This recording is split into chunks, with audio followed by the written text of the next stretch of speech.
Alright, it's March. That means the new big movies are coming for 2017. I love March. Always a great month for movies. And to kick us off, we have Hugh Jackman's last outing as Wolverine. X-Men Origins, we all hate that movie. The Wolverine, I actually thought it was kinda boring. I don't know, that one it didn't really do anything for me. But I'd really been looking forward to this one. Even though I haven't made videos about the trailers, I've still been really looking forward to it. So now, finally, let's talk about it.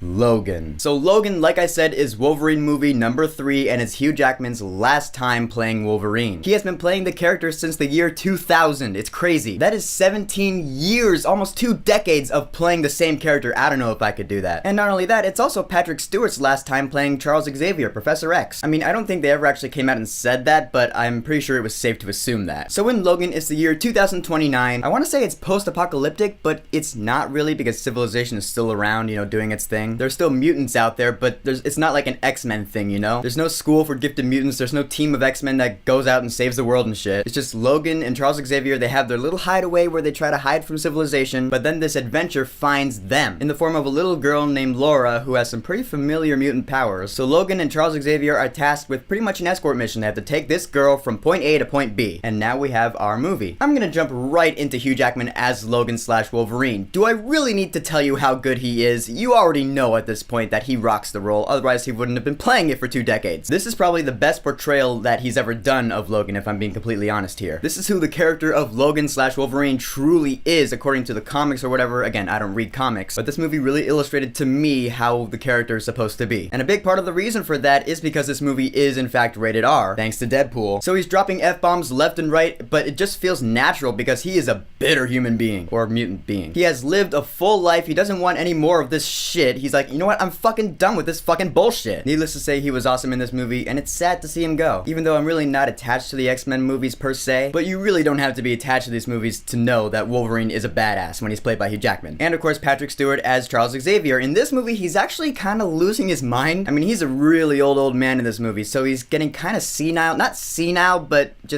he's just kind of losing it. And he's dropping F-bombs too. And again, it feels natural, which is kind of funny. We've heard, young Charles Xavier, James McAvoy drop some F-bombs. We've heard Logan drop F-bombs here and there, but never Patrick Stewart's Charles Xavier, I don't think. So you would think it would sound kind of weird at first, but it doesn't. It just sounds natural because of the setting. The setup of the characters. They're old, they've had lives, so they're just done. But the breakout performance of this film for me was Daphne Keane as Laura, aka X-23.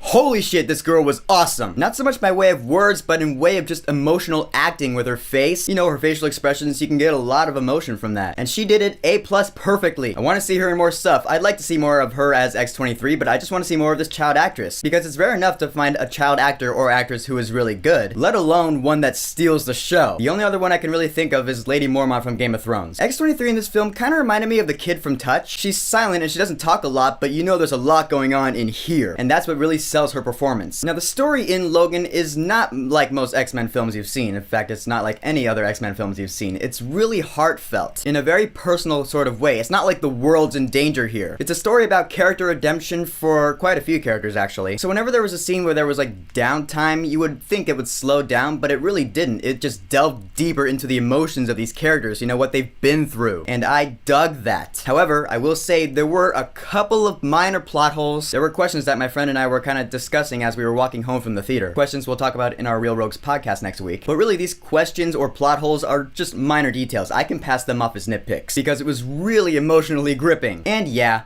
the action in this movie was violent, brutal, and amazing, and everything I wanted it to be.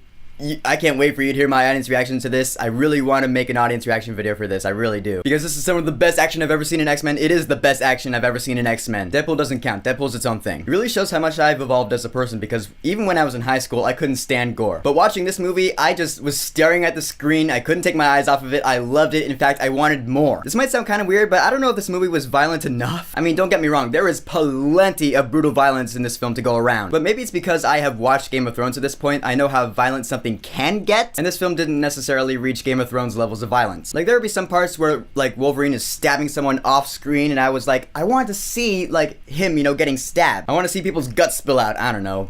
I really have evolved. That being said, whenever someone did get impaled like through their face, I was like, oh yeah! And it happened a lot, trust me on that. So I am not complaining about the action or the violence in this film, I'm just saying I wanted more, because, you know, any good thing should leave you wanting more. Like if there's an extended cut of Logan that comes out on digital or Blu-ray or whatever, I will get that with a big smile on my face and I will watch all the bloody action. I want this movie to have like an unrated cut, a rated X or whatever. Show me everything, I want to see it all. But that being said, Logan was a fantastic farewell to Hugh Jackman playing Wolverine and Patrick Stewart playing Charles Xavier. It was emotionally gripping, it was heartfelt, it was violent, it was brutal, it was funny, there was humor in some parts, which is another reason I really want to do an audience reaction for this. I'd totally be down for watching this movie again. I'm so happy to say this. For Logan, I will say, go see this movie right now. Finally, a Wolverine movie that didn't bore the shit out of me. So Logan, have you seen it? What did you think about it? And would you like a spoiler talk video from me for this movie? Whatever you think, go ahead and leave a comment. And don't forget to subscribe.